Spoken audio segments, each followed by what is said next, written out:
P2-5 is an exercise that you may remember from CAD 151, and you also may remember how much of a pain it was in AutoCAD trying to figure out what all the angles were.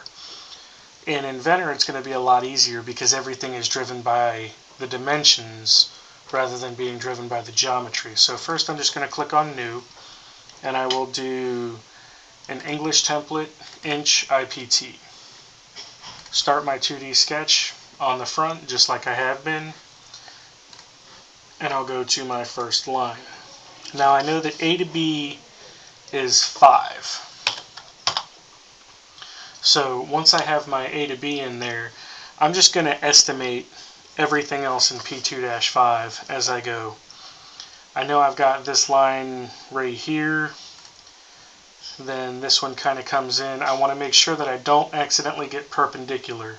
If you look, I can see the perpendicular constraint setting right there, but if I just move away from it a little bit, that goes away. And then I've got this little peak here, then it drops down into here. I need to be very careful that nothing I'm doing automatically goes perpendicular, because none of these angles are 90.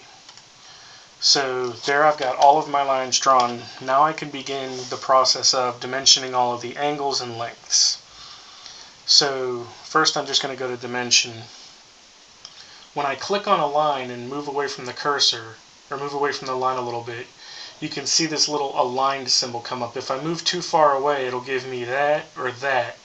But when I see that symbol, I can left click and then it's going to give me the aligned dimension that I'm looking for.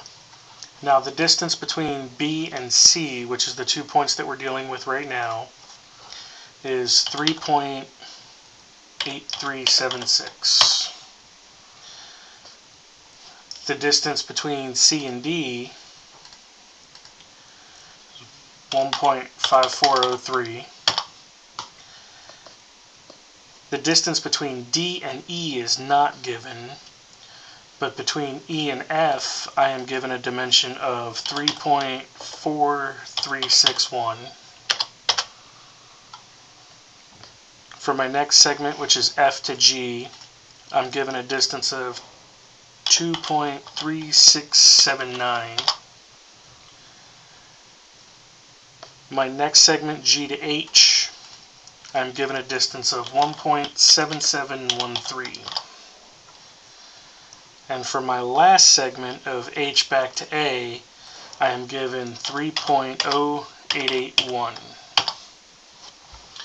So now I can see I've lost a little bit of my shape, but I'll be able to get that back as I continue dimensioning. The angle between these two is 100.1. The angle between these two is 94.07. The angle between